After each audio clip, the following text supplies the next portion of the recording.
सखी सावली काव्यांजली। नाही नाही अगं नाही, त्या वेगळ्या आहेत, त्या ह्या नव्हेत।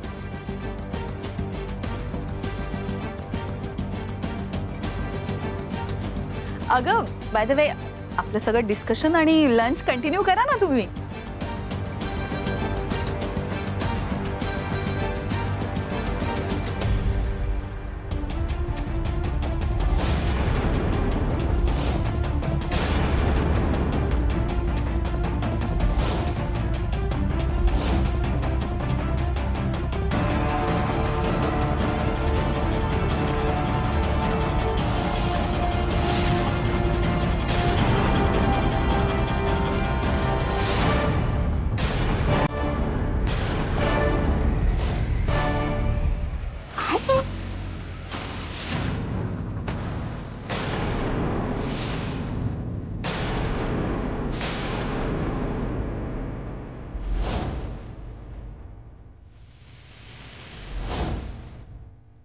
अंजली, अंजली,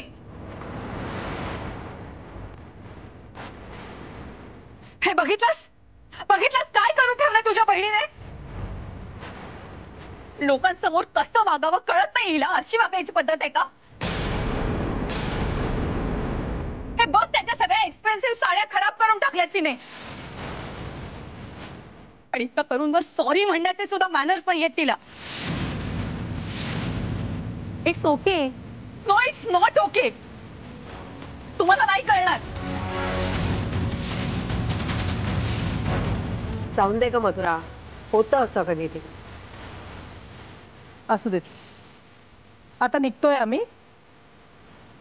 तशी माझी साडी बघ कशी खराब केली आहे। चला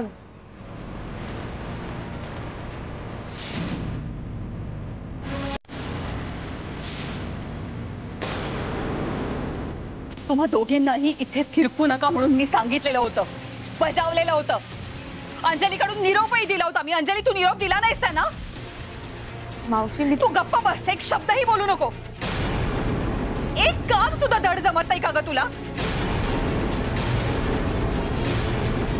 आता इथे जो काही तमाशा केलाय ना हिने, त्याचा माझ्या इलेक्शनवर जर परिणाम झाला ना, तर त्याची शिक्षा तुम्हाला भोगावी लागेल।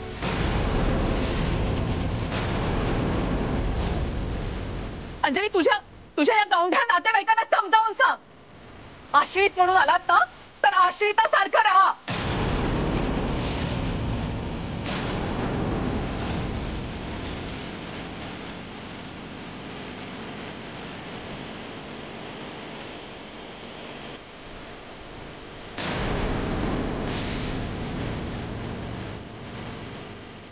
मला सांगितलं होतं ना की खाली येऊ नका म्हणून। का आलात तुम्ही?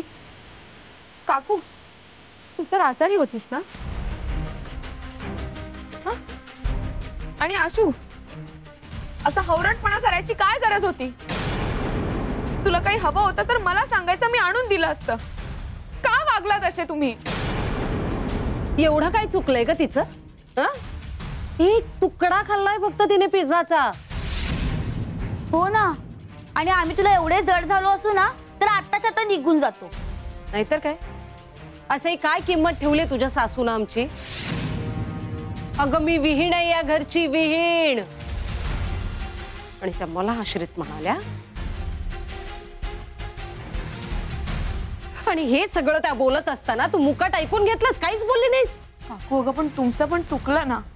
तुम्ही खाली आलाच नसतात तर मधुरा मावशी चिडल्याच नसत्या। अगं पण त्या किती बोलल्या आम्हाला। सासरी बोलवून चांगला अपमान करतेस हो आमचा।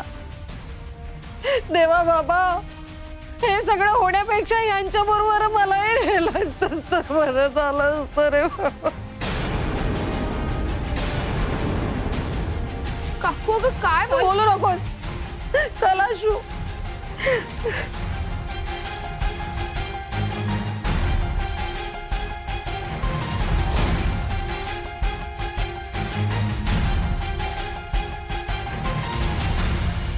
अंजली सून म्हणून तुझी निवड करण्यात मी चूक केली असं वाटायला लागलंय मला।